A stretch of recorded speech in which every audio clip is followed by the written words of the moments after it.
Sa ishte vështirë në kohën e komunizmit të jesh klerik fetar? Po, ka qenë një sfidë e jashtëzakonshme. Unë jam përcaktuar për thirrjen time meshtarake pikërisht në kohën e komunizmit. Sigurisht se komunizmi dhe ateizmi, këtu duhet të dallojmë dy elemente.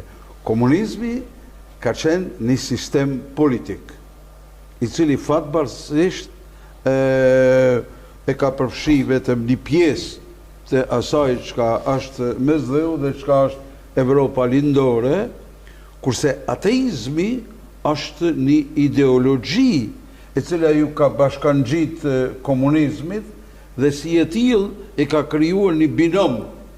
Komunizmi dhe ateizmi kanë qenë si vëlla e motër, apo kanë qenë si bineq. E t'i kthehem tash asaj.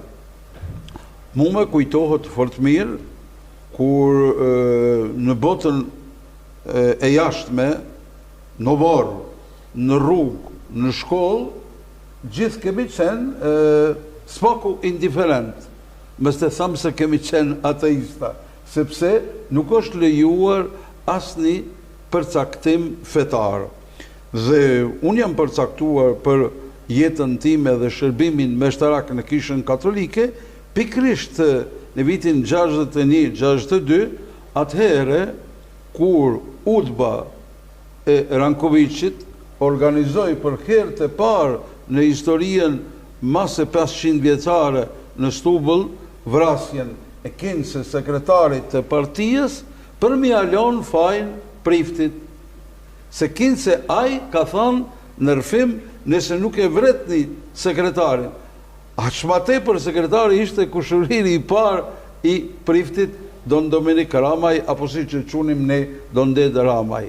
Dhe në atë moment, kur jam kthye prej Zhegrës, udhtonim 24 kilometra, sepse s'kishte 8 vjeçare, vetëm 4 klasë ishin në Stubull, dhe të dera e Kishës dhe të dera e Oborrit, se ishin ballë për ballë shtëpia e lindjes time dhe kisha e vjetër e Shën Gjergjit, që tash është shkolla e parë shqipe dhe muzeu i martirëve, në nalin 20-30 policë, të cilit janë krejt të armatosur, dhe pyetja e tyre ishte: a e njihni ju kriminalin Dominik Ramaj?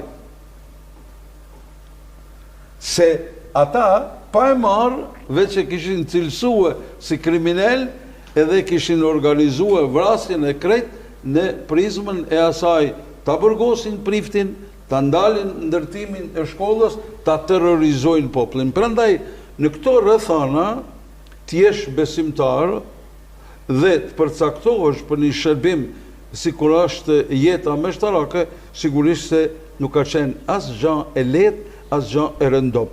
Por, për mua ishte një sfidë, dhe në atë moment kur e kam pa si kriminal të lidhur me dur mrapa shpinës, dhe kur e kam pa me sa e sa policë të përcjellur, të armatosur, se cili mazisen janë i tjetrin, atëherë kur ka kaluar shikimi i tij, si të mbe kishte pyet, unë po shkoj në burg.